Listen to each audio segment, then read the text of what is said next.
Have you ever wanted to watch an artist work and the behind-the-scenes look at the masterpieces they create? The annual Needham Open Studios is the place to go, where local artists come together to work while other members of the community can admire both their process and their finished pieces. Let's take a look at what the Open Studios has in store for us this year. Over 50 artists will exhibit their work in this year's Needham Open Studios. Residents who choose to attend can expect a vast variety of artwork, from paper collage to woodblocking to traditional oil paintings. What I do is small collage pieces, which are a combination of many different types of paper and paint. In some cases, I'm transferring images from one medium to another, using paint to accent pieces of that sort.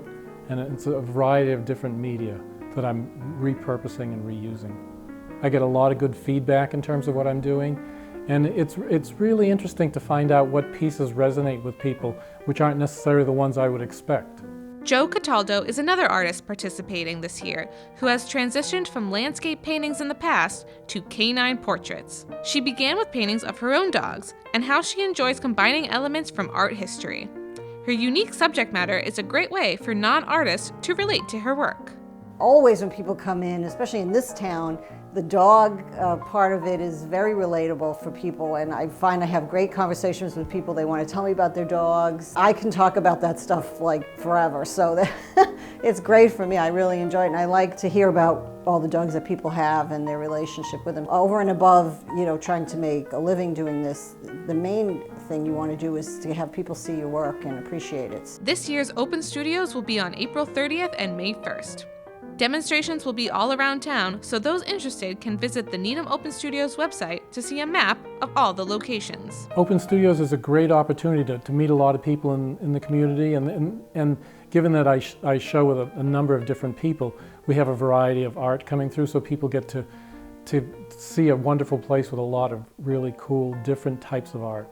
We've got potters, jewelers, people who do glass blowing, painters, abstract painters, people who work with wax, and that's just in this building is in terms of the whole town, and it's usually really nice weather, so it's a great day to get out and see what people do and how they do it. It's pretty interesting. We're all very different. You get insights into what people love to do outside of the work that they do on a day-to-day basis. I love Needham. I love living in Needham. I think it's a great community. There's really a lot of interest in the arts. And we get a pretty good turnout, not just from people who live here, but in the surrounding communities. I think there's a lot of people who like to go to these different things. It certainly seems with every year we're getting more and more people who are interested in the work that we're doing, and it feels like a real growth opportunity. Needham Open Studios feels like it has been a success and is growing with every year. It's kind of nice to remind us too that there are other artists in the community, and I love to see what people do. It's very inspiring. I'm hoping that Needham Open Studios provides the opportunity for people to go home, be inspired, and create their own art in addition to coming in and purchasing and seeing things they like. For the Needham Channel News, I'm Jillian Tedesca.